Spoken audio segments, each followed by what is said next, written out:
Story with Binaca. सुनिए कहानी Binaca की जुबानी।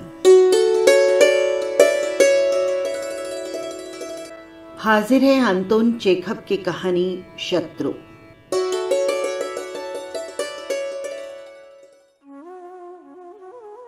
सितंबर की एक अंधेरी रात थी। डॉक्टर किरिलोव के इकलौते 6 वर्षीय पुत्र आंद्रोई की 9 बजे डिप्थीरिया से मृत्यु हो गई थी। डॉक्टर की पत्नी बच्चे के पलंग के पास गहरे शोक और निराशा में घुटनों के बल बैठी हुई थी। तभी दरवाजे की घंटी कर्कश आवाज में बज उठी। घर के नौकर सुबह से ही बाहर भेज दिए गए थे, क्योंकि डिप्थीरिया छूत से फैलने वाला रोग है। डॉक्टर ने कमीज पहनी हुई थी, उसके कोट के बटन खुले थे, उसका चेहरा गीला और उसके हाथ कार्बोलिक से झुलसे हुए थे।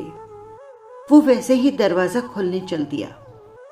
ड्योढ़ी के अंधेरे में डॉक्टर को आगंतुक का जो रूप दिखा वो था औसत कद, सफेद गुलबंद, बड़ा और इतना पीला पड़ा हुआ चेहरा कि लगता था जैसे कमरे में उससे रोशनी आ गई हो। डॉक्टर साहब घर पर हैं? आगंतुक के स्वर में जल्दी थी। हाँ, आप क्या चाहते हैं? डॉक्टर ने उत्तर दिया। ओह, आपसे मिलकर खुशी हुई। आगंतुक ने प्रसन्न होकर अंधेरे में डॉक्टर का हाथ टटोला और उसे पा लेने पर अपने दोनों हाथों से जोर से दबाकर कहा, बेहद खुशी हुई। हम लोग पहले मिल चुके हैं। मेरा नाम अबोगिन है। गर्मियों में अपने परिवार के साथ आपसे मिलने का सौभाग्य हुआ था। आपको घर पर पाकर मुझे खुशी हुई। भगवान के लिए कृपा करें और फौरन मेरे साथ चलें। मैं आपसे प्रार्थना करता हूँ। मेरी पत्नी बेहद बीमार है। मैं गाड़ी लेकर आया हूँ। आगंतुक की आवाज और उसके हाव भाव से लग रहा था कि वो बेहद घबराया हुआ और जल्दी में था। उसकी सांस बहुत तेज चल रही थी और वो कांपती हुई आवाज में तेजी से बोल रहा था, मानो वो किसी अग्निकांड या पागल कुत्ते से बचकर भागता हुआ आ रहा हो। उसकी बात में साफ दिली झलक रही थी और वो किसी सहमे हुए बच्चे जैसा लग रहा था।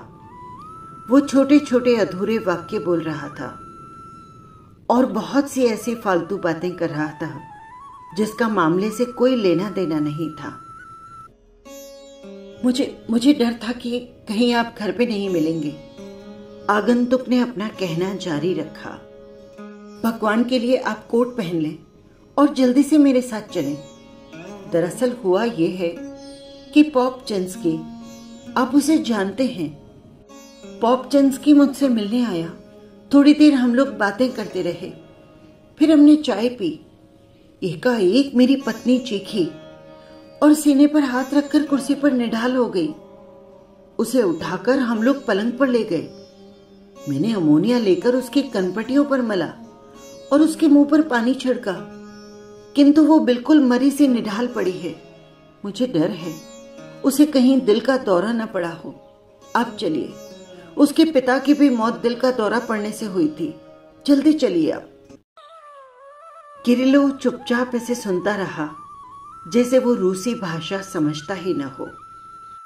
जब आगंतुक अबोगिनी ने पॉपचंस्की और अपनी पत्नी के पिता का जिक्र किया और अंधेरे में दोबारा उसका हाथ ढूंढना शुरू किया, तब उसने सिर उठाया और उदासीन भाव से हर शब्द पर बल देते हुए बोला, मुझे खेद है कि मैं आपके घर न जा सकूंगा। अभी कुछ देर पहले ही मेरे बेटे की मौत हो गई है। अरे नहीं, पीछे हटते हुए अबोगिन फुसफुसाया, हे भगवान, मैं कैसे गलत मौके पर आया हूं। कैसा अभागा दिन है ये, और ये कितनी अजीब बात है। ये कैसा संयोग है, कौन सोच सकता था। उसने दरवाजे का हत्था पकड़ लिया।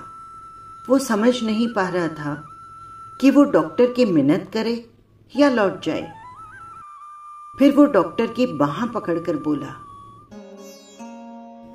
मैं आपकी हालत बखूबी समझता हूँ। भगवान जानता है, ऐसे बुरे वक्त में आपको परेशान करने के लिए मैं शर्मिंदा हूँ, लेकिन मैं क्या करूँ? आप ही बताइए, मैं कहाँ जाऊँ? इस जगह आपके अलावा कोई दूसरा डॉक्टर नहीं है। भगवान के लिए आप मेरे साथ चलिए। वहां चुप्पी छा गई। किरिलोव अबोगिन की ओर पीठ फेरकर 1 मिनट चुपचाप खड़ा रहा। फिर वो धीरे धीरे ड्योढ़ी से बैठक में चला गया। उसकी चाल यंत्रवत और अनिश्चित थी।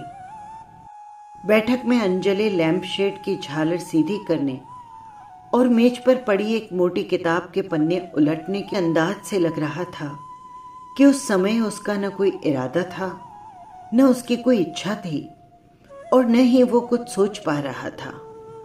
वो शायद ये भूल भी गया कि बाहर ड्योढ़ी में कोई अजनबी खड़ा है। कमरे के सन्नाटे और धुंधलके में उसकी विमूढ़ता और मुखर हो उठी थी। बैठक से कमरे की ओर बढ़ते हुए उसने अपना दाहिना पैर जरूरत से ज्यादा ऊंचा उठा लिया और फिर दरवाजे की चौखट ढूंढने लगा। उसकी आकृति से एक तरह का भौचक्कापन झलक रहा था, जैसे वो किसी अनजाने मकान में भटक आया हो। रोशनी की एक चौड़ी पट्टी कमरे की दीवार और किताबों की अलमारी पर पड़ रही थी।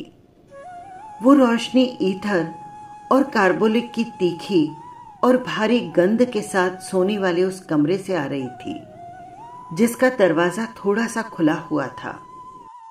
डॉक्टर मेज के पास वाली कुर्सी में जा धंसा। थोड़ी देर तक वो रोशनी में पड़ी किताब को निंदा सा घूरता रहा, फिर उठकर सोने वाले कमरे में चला गया। कमरे में मौत का सन्नाटा था। यहाँ की हर छोटी चीज उस तूफान का सबूत दे रही थी जो हाल ही में यहां से गुजरा था। यहाँ पूर्ण निस्तब्धता थी। बक्सों, बोतलों और मर्तबान से भरी तिपाही पर एक मोमबत्ती जल रही थी और अलमारी पर एक बड़ा लैंप जल रहा था। ये दोनों पूरे कमरे को रोशन कर रहे थे। खिड़की के पास पड़े पलंग पर एक बच्चा लेटा था, जिसकी आंखें खुली थी और चेहरे पर अचरज का भाव था। वो हिलडुल नहीं रहा था, किंतु उसकी खुली आंखें हर पल काली पड़कर उसके माथे ही पर धंसती जा रही थी। उसकी मां उसके देह पर हाथ रखे, बिस्तर में मुंह छिपाए पलंग के पास झुकी हुई थी। वो पलंग से पूरी तरह चिपटी हुई थी। डॉक्टर मातम में झुकी बैठी अपनी पत्नी की बगल में आ खड़ा हुआ। पतलून की जेब में हाथ डालकर और अपना सिर एक ओर झुकाकर वो अपने बेटे की ओर ताकने लगा। उसका चेहरा भावहीन था। केवल उसकी दाढ़ी पर चमक रही बूंदें इस बात की गवाही दे रही थी कि वो अभी रोया है। कमरे की उदास निस्तब्धता में भी एक अजीब सा सौंदर्य था, जो केवल संगीत द्वारा ही अभिव्यक्त किया जा सकता है। डॉक्टर और उसकी पत्नी चुप थे। वे रोए नहीं। इस बच्चे के गुजर जाने के साथ उनका संतान पाने का स्वप्न भी जैसे विदा हो चुका था, जैसे अपने समय से उनका यौवन विदा हो गया हो। डॉक्टर की उम्र 44 साल की रही होगी। उसके बाल अभी पक गए थे और वो बूढ़ा लगता था। उसकी मुरझाई हुई पत्नी 35 वर्ष की थी। आंद्रोई उनकी एकमात्र संतान था। अपनी पत्नी के विपरीत डॉक्टर एक ऐसा व्यक्ति था जो मानसिक कष्ट के समय कुछ कर डालने की जरूरत महसूस करता था। कुछ मिनट अपनी पत्नी के पास खड़े रहने के बाद वो सोने वाले कमरे में आ गया। अपना दाहिना पैर उसी तरह जरूरत से ज्यादा उठाते हुए वो एक छोटे से कमरे में गया जहां एक बड़ा सोफा पड़ा था। वहां से होता हुआ वो रसोई में गया। रसोई और अलाव घर के पास टहलते हुए वो झुककर एक छोटे से दरवाजे में घुसा और ड्योढ़ी में निकल आया। यहां उसका सामना गुलबंद पहने और फीके चेहरे वाले उस व्यक्ति से दोबारा हो गया। आखिर आप आ गए। दरवाजे के हत्थे पर हाथ रखते हुए अबोगिन ने लंबी सांस लेकर कहा। चलिए, भगवान के लिए जल्दी चलिए। डॉक्टर चौंक गया। उसने अबोगिन की ओर देखा और उसे याद आया। फिर जैसे इस दुनिया में लौटते हुए उसने कहा, अजीब बात है। अपने गुलिबंद पर हाथ रखकर मिन्नत भरी आवाज में अबोगिन फिर बोला, डॉक्टर साहब, मैं आपकी हालत अच्छी तरह से समझ रहा हूं। मैं पत्थर दिल आदमी नहीं हूं। मुझे आपके साथ पूरी हमदर्दी है, पर मैं आपसे अपने लिए प्रार्थना नहीं कर रहा हूं। वहां पर मेरी पत्नी मर रही है। यदि आपने उसकी हृदय विदारक चीख सुनी होती, उसका वो जर्द चेहरा देखा होता, तो आप मेरे इस अनुनय विनय को समझ सकते थे। हे ईश्वर, मुझे लगा कि आप कपड़े पहनने गए हैं। डॉक्टर साहब, समय बहुत कीमती है। मैं हाथ जोड़ता हूं, मेरे साथ चलिए। किंतु बैठक की ओर बढ़ते हुए डॉक्टर ने एक एक शब्द पर बल देते हुए दोबारा कहा, मैं आपके साथ नहीं जा सकता। अबोगिन उसके पीछे पीछे गया और उसने डॉक्टर की बाह पकड़ ली। मैं समझ रहा हूं डॉक्टर कि आप बहुत दुखी हैं, लेकिन मैं मामूली दांत दर्द के इलाज या किसी रोग के लक्षण पूछने के लिए आपके पास नहीं आया हूं। वो याचना भरी आवाज में बोला, मैं आपसे एक इंसान का जीवन बचाने के लिए कह रहा हूं। यह जीवन व्यक्तिगत शोक से ऊपर है। डॉक्टर साहब, मेरे साथ चलिए। मानवता के नाम पर मैं आपसे बहादुरी दिखाने और धीरज रखने की प्रार्थना करता हूं। डॉक्टर ने झुंझला कर कहा, मानवता, ये एक दुधारी तलवार है। इसी मानवता के नाम पर मैं आपसे कहता हूं कि आप मुझे मत ले जाइए। ये सचमुच एक अजीब बात है। यहां मेरे लिए खड़ा होना मुश्किल हो रहा है और आप हैं कि मुझे मानवता शब्द से धमका रहे हैं। इस समय मैं कोई भी काम करने के काबिल नहीं हूं। किसी भी तरह आपके साथ चलने के लिए राजी नहीं। और दूसरी बात ये कि यहां और कोई भी नहीं है जिसे मैं अपनी पत्नी के पास छोड़कर जा सकूं। नहीं नहीं। डॉक्टर एक कदम पीछे हट गया और हाथ हिलाते हुए इनकार करने लगा। फिर एकाएक वो घबराकर बोला, मुझे क्षमा करें। आचरण संहिता 13वें खंड के मुताबिक मैं आपके साथ जाने को बाध्य हूं। आपको हक है कि आप मेरे कोट का कॉलर पकड़कर घसीट कर मुझे ले जाएं। अच्छी बात है, आप बेशक यही करें, लेकिन अभी मैं कोई भी काम करने के काबिल नहीं हूं। मैं अभी बोल भी नहीं पा रहा हूं। मुझे क्षमा करें। डॉक्टर साहब, आप ऐसा न कहें। उसकी बाह न छोड़ते हुए अबोगिन ने कहा, मुझे आपके 13वें खंड से क्या लेना देना। आपकी इच्छा के खिलाफ अपने साथ चलने के लिए आपको मजबूर करने का भी मुझे कोई अधिकार नहीं। अगर आप चलने को राजी हैं तो ठीक, अगर नहीं तो मजबूरी में मैं आपसे दिल से विनती करता हूं। वहां एक युवती मर रही है और आप कहते हैं कि आपके बेटे की अभी अभी मौत हुई है। ऐसी स्थिति में आपको मेरी तकलीफ और ज्यादा समझनी चाहिए। डॉक्टर चुपचाप खड़ा रहा। उधर अबोगिन डॉक्टर के महान पेशे और उससे जुड़े त्याग और तपस्या के बारे में बोलता रहा। आखिर डॉक्टर ने रूखाई से पूछा, क्या ज्यादा दूर जाना होगा? बस 13-14 मील। मेरे घोड़े बहुत बढ़िया हैं डॉक्टर साहब, कसम से वे केवल 1 घंटे में आपको पहुंचा देंगे, बस घंटे भर में। डॉक्टर पर डॉक्टरी के पेशे और मानवता के संबंध में कही गई बातों से ज्यादा असर इन आखिरी शब्दों का पड़ा। एक पल सोचने के बाद उसने उसास भरकर कहा, ठीक है, चलो चलें। वो तेजी से कमरे में घुसा। अब उसकी चाल स्थिर थी। पल भर बाद वो अपना डॉक्टरी पेशे वाला कोट पहनकर वापस लौट आया। अबोगिन छोटे छोटे डग भरता हुआ डॉक्टर के साथ चलने लगा और कोट ठीक से पहनने में उसकी मदद करने लगा। फिर दोनों एक साथ घर के बाहर निकल गए। बाहर अंधेरा था, लेकिन उतना गहरा नहीं जितना ड्योढ़ी में था। आप यकीन मानिए, आपकी उदारता की मैं कद्र करना जानता हूं। गाड़ी में डॉक्टर को बिठाते हुए वो बोला, लुका भाई, तुम जितनी तेजी से हाँक सकते हो हाँको, भगवान के लिए जल्दी करो।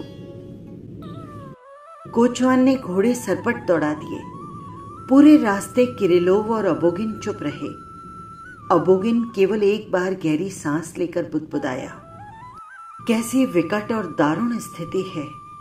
जो अपने करीब हैं उन पर इतना प्रेम कभी नहीं उमड़ता जितना तब जब उन्हें खो देने के डर से पैदा हो जाता है। जब नदी पार करने के लिए गाड़ी धीमी हुई तो डॉक्टर एकाएक चौंक पड़ा।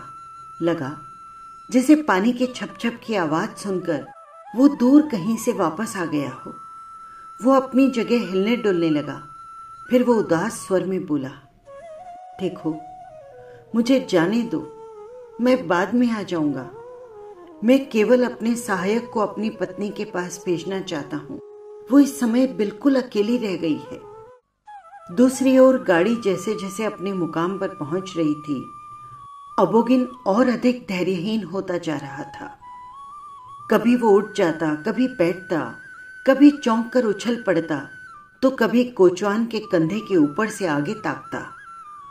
अंत में गाड़ी जब गंतव्य स्थान पर सजे ओसरे में जाकर रुकी, उसने जल्दी और जोर से सांस लेते हुए दूसरी मंजिल की खिड़कियों की ओर देखा, जिससे रोशनी आ रही थी।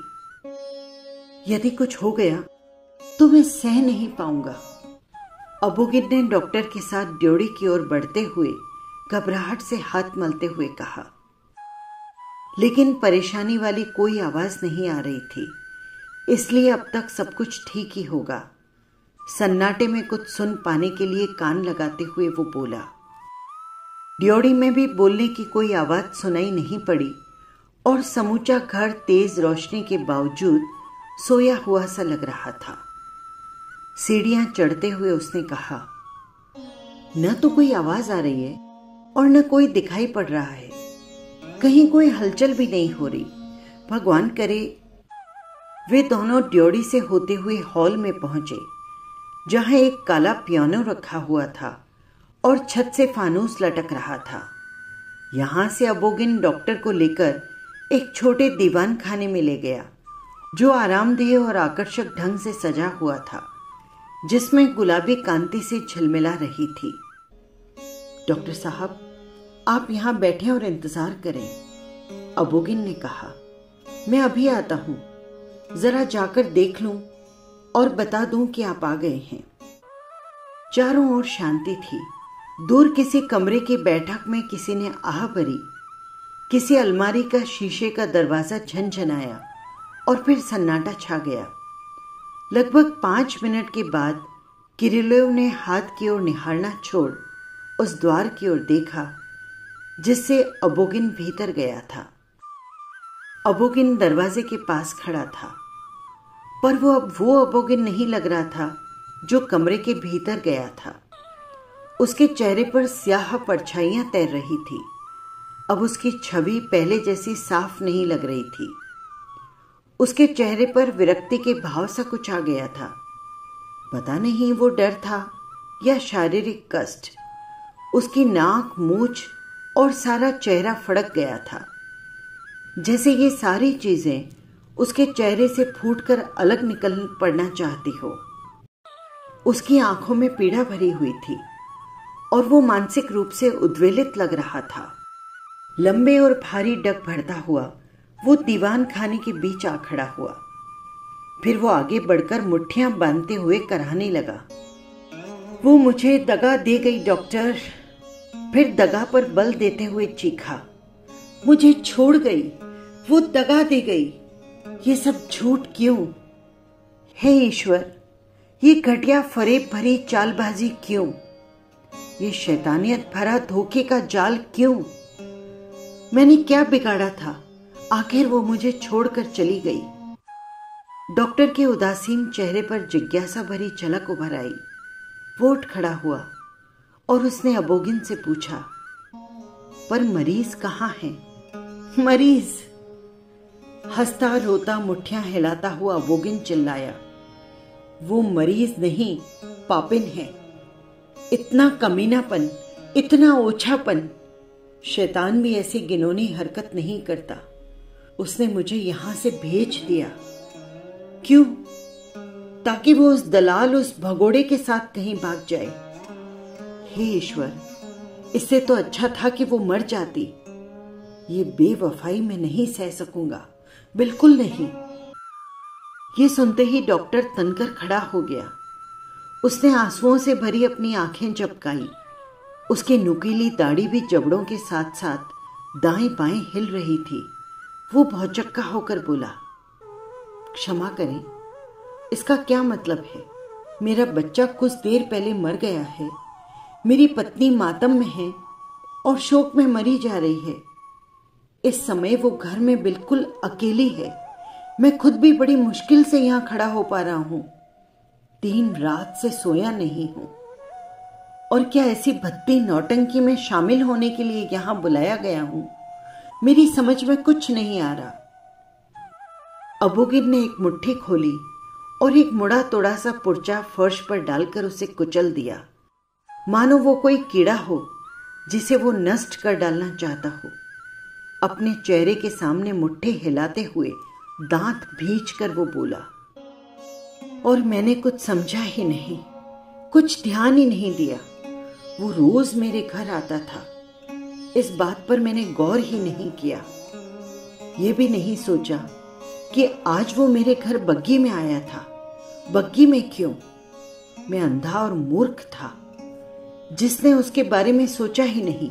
अंधा और मूर्ख। उसके चेहरे से लग रहा था जैसे किसी ने उसके पैरों को कुचल दिया हो। डॉक्टर फिर बड़बड़ाया,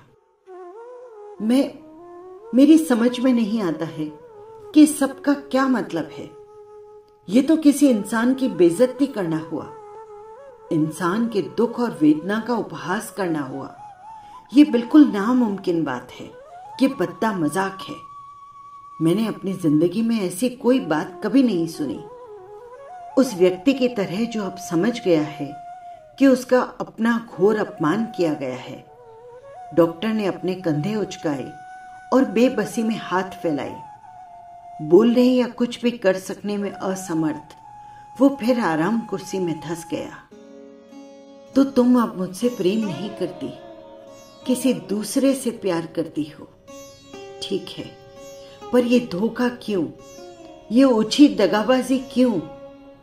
अबोगिन रुआसे स्वर में बोला, इससे किसका भला होगा? मैंने तुम्हारा क्या बिगाड़ा था? तुमने ये घटिया हरकत क्यों की? डॉक्टर, वो आवेग के साथ चिल्लाता हुआ डॉक्टर के पास पहुंचा। आप अनजाने में मेरे दुर्भाग्य के गवाह बन गए हैं और मैं आपसे सच्ची बात नहीं छिपाऊंगा। मैं कसम खाकर कहता हूं, मैं उस औरत से बहुत मोहब्बत करता था। मैं उसका गुलाम था। मैं उसकी पूजा करता था। मैंने उसके लिए हर चीज कुर्बान कर दी। अपने संबंधियों से झगड़ा किया, नौकरी छोड़ दी, संगीत का शौक छोड़ दिया। उन बातों के लिए उसे माफ कर दिया जिनके लिए मैं अपनी बहन या मां को भी माफ नहीं कर सकता था। मैंने उसे कभी कड़ी निगाह से नहीं देखा। मैंने उसे कभी बुरा मानने का जरा भी मौका नहीं दिया। फिर ये सब झूठ और फरेब क्यों? अगर तुम मुझसे प्यार नहीं करती थी तो मुझे साफ साफ कह दिया होता। इन सब मामलों में तुम मेरी राय जानती थी। कांपते हुए, आंखों में आंसू भरे हुए अबोगिन ने अपना दिल डॉक्टर के सामने खोलकर रख दिया। वो भावोद्रेक बोल रहा था, सीने से हाथ लगाए हुए, बिना किसी झिझक के वो गोपनीय घरेलू बातें बता रहा था। असल में एक तरह से आश्वस्त सा होता हुआ कि आखिर ये गोपनीय बातें खुल गई। यदि इसी तरह वो घंटे भर और बोल लेता, अपने दिल की बात कह लेता, गुब्बार निकाल लेता, तो यकीनन वो स्वस्थ महसूस करने लगता। कौन जाने, यदि डॉक्टर दोस्ताना हमदर्दी की उसकी बात सुन लेता, शायद जैसा कि अक्सर होता है, वो ना नुकुर किए बिना और अनावश्यक गलतियां किए बिना ही अपनी किस्मत से संतुष्ट हो जाता। लेकिन हुआ कुछ और ही। उधर अबोगिन बोलता जा रहा था, इधर अपमानित डॉक्टर के चेहरे पर एक बदलाव सा होता दिखाई दिया। उसके चेहरे पर जो स्तब्धता और जो उदासीनता का भाव था वो मिट गया और उसकी जगह क्रोध और अपमान ने ले ली। उसका चेहरा और भी हठपूर्ण और कठोर हो गया था। ऐसी हालत में अबोगिन ने उसे धार्मिक पादरियों जैसे भाव शून्य और रूखे चेहरे वाली एक सुंदर नवयुवती की फोटो दिखाते हुए पूछा, क्या कोई यकीन कर सकता है कि ऐसे चेहरे वाली स्त्री झूठ बोल सकती है, छल कर सकती है? डॉक्टर अबोगिन के पास से पीछे हट गया और भौचक्का होकर देखने लगा। आप मुझे यहां पर लाए ही क्यों? डॉक्टर बोला। उसकी दाढ़ी हिल रही थी। आपने शादी की क्योंकि आपके पास इससे अच्छा कोई और काम नहीं था और इसलिए आप अपना ये घटिया नाटक मनमाने ढंग से खेलते रहे। पर मुझे इससे क्या लेना देना? मेरा आपके इस प्यार मोहब्बत से क्या सरोकार? मुझे चैन से जीने दीजिए। आप अपनी मुक्केबाजी कीजिए, अपने मानवतावादी विचार बखारिए, वायलिन बजाइए, मुर्गे की तरह मोटे होते जाइए, पर किसी को इतना जलील मत कीजिए। यदि आप उसका सम्मान नहीं कर सकते तो कृपया करके उनसे अलग ही रहिए। अबोगिन का चेहरा लाल हो गया। उसने पूछा, इसका क्या मतलब है? मतलब यह है कि लोगों के साथ ये कमीना और कुत्सित खिलवाड़ है। मैं एक डॉक्टर हूं। आप डॉक्टर को, बल्कि हर ऐसा काम करने वाले को जिसमें से इत्र और वेश्यावृत्ति की गंध नहीं आती, नौकर और अर्दली किस्म का आदमी समझते हैं। आप जरूर समझिए, लेकिन दुखी व्यक्ति की भावनाओं से खिलवाड़ करने का, उसे नाटक की सामग्री समझने का आपको कोई हक नहीं। अबोगिन का चेहरा गुस्से से फड़क रहा था। उसने ललकार कर पूछा, मुझसे ऐसी बात करने की आपकी हिम्मत कैसे हुई? मेज पर घूंसा मारते हुए डॉक्टर चिल्लाया, मेरा दुख जानते हुए भी अपनी अनाप शनाप बातें सुनाने के लिए मुझे यहां लाने की आपकी हिम्मत कैसे हुई? दूसरों के दुख का मखौल करने का आपको हक किसने दिया? अबोगिन चिल्लाया, आप जरूर पागल हैं। कितने बेरहम हैं आप। मैं कितना दुखी हूं, दुखी। और घृणा से मुस्कुराकर डॉक्टर ने कहा, दुखी? आप इस शब्द का इस्तेमाल मत कीजिए। इसका आपसे कोई वास्ता नहीं। जो आवारा निकम्मे कर्ज नहीं ले पाते, वे भी अपने को दुखी कहते हैं। मोटापे से परेशान मुर्गा भी दुखी कहता है। घटिया आदमी। गुस्से से पिनपिनाते हुए अबोगिन ने कहा, जनाब, आप अपनी औकात भूल रहे हैं। ऐसी बातों का जवाब लातों से दिया जाता है। अबोगिन ने जल्दी से अंदर की जेब टटोलकर उसमें से नोटों की एक गड्डी निकाली और 2 नोट निकालकर मेज पर पटक दिए। नथुने फड़फड़ाते हुए उसने हिकारत से कहा, ये रही आपकी फीस। आपके दाम अदा हो गए हैं। नोटों को जमीन पर फेंकते हुए डॉक्टर चिल्लाया, रुपए देने की गुस्ताखी मत कीजिए। यह अपमान इससे धुल नहीं सकता। अबोगिन और डॉक्टर एक दूसरे को अपमानजनक और भद्दी भद्दी बातें कहने लगे। उन दोनों ने जीवन भर शायद सन्निपात में भी कभी इतनी अनुचित, बेरहम और बेहूदी बातें नहीं कही थी। दोनों में एक जैसा वेदनाजन्य अहम जाग गया था। जो दुखी होते हैं उनका अहम बहुत बढ़ जाता है। वे क्रोधी और अन्यायी हो जाते हैं। वे एक दूसरे को समझने में मूर्खों से भी ज्यादा असमर्थ हो जाते हैं। दुर्भाग्य लोगों को मिलाने की जगह अलग करता है। प्रायः ये समझा जाता है कि एक ही तरह का दुख पड़ने पर लोग एक दूसरे के नजदीक आ जाते होंगे, लेकिन हकीकत ये है कि ऐसे लोग अपेक्षाकृत संतुष्ट लोगों से बहुत ज्यादा निष्कंश और अन्यायी साबित होते हैं। डॉक्टर चिल्लाया, मेहरबानी करके मुझे अपने घर पहुंचा दीजिए। गुस्से से उसका दम फूल रहा था। अबोगिन ने जोर से घंटी बजाई। जब उसके पुकार पर भी कोई नहीं आया तो गुस्से में उसने घंटी को फर्श पर फेंक दिया। कालीन पर हल्की खोखली आह से बढ़ती हुई घंटी खामोश हो गई। तब एक नौकर आया। घूंसा ताने अबोगिन जोर से चिल्लाया, कहां मर गया था तू? बेड़ा गर्क हो तेरा। तू अभी तक था कहां? जा, इस आदमी के लिए गाड़ी लाने को कह और मेरे लिए बग्गी निकलवा। जैसे ही नौकर जाने के लिए हुआ, अबोगिन फिर चिल्लाया, ठहर, कल से इस घर में एक भी गद्दार, एक भी दगाबाज नहीं रहेगा। सब निकल जाएं, दफा हो जाएं यहां से। मैं नए नौकर रख लूंगा, बेईमान कहीं के। गाड़ियों के लिए प्रतीक्षा करते समय डॉक्टर और अबोगिन खामोश रहे। नाजुक सुरुचि का भाव अबोगिन के चेहरे पर फिर लौट आया। बड़े सभ्य तरीके से वो अपना सिर हिलाता हुआ, कुछ योजना सी बनाता हुआ कमरे में टहलता रहा। उसका गुस्सा अभी शांत नहीं हुआ था। वो ऐसा जाहिर करने का प्रयास कर रहा था जैसे कमरे में शत्रु की मौजूदगी की ओर उसका ध्यान भी न गया हो।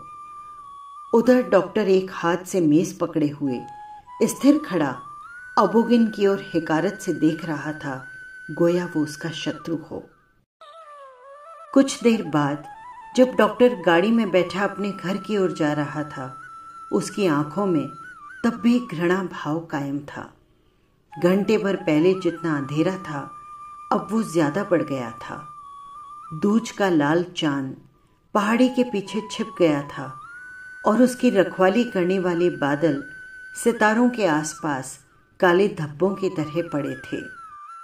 पीछे से सड़क पर पहियों की आवाज सुनाई दी और बग्गी की लाल रंग की लालटेन की चमक डॉक्टर की गाड़ी के आगे आ गई। वो अबोगिन था जो प्रतिवाद करने, झगड़ा करने पर उतारू था। पूरे रास्ते डॉक्टर अपनी शोकाकुल पत्नी या अपने मृत पुत्र आंद्रोई के बारे में नहीं, बल्कि अबोगिन और उसके घर में रहने वालों के बारे में सोचता रहा, जिसे वो अभी छोड़कर आया था। उसके विचार नृशंस और अन्यायपूर्ण थे। उसने मन ही मन अबोगिन, उसकी बीवी पॉपचिंस्की और सुगंधित गुलाबी उषा में रहने वाले सभी लोगों पर क्षोभ प्रकट किया और रास्ते भर बराबर इन लोगों के लिए नफरत और हिकारत की बातें सोचता रहा। यहां तक कि उसके दिल में दर्द होने लगा और ऐसे लोगों के प्रति ऐसा ही दृष्टिकोण उसके जहन में स्थिर हो गया। वक्त गुजरेगा और किरिलोव का दुख भी गुजर जाएगा, किंतु ये अन्यायपूर्ण दृष्टिकोण डॉक्टर के साथ हमेशा रहेगा, जीवन भर, उसकी मृत्यु के दिन तक।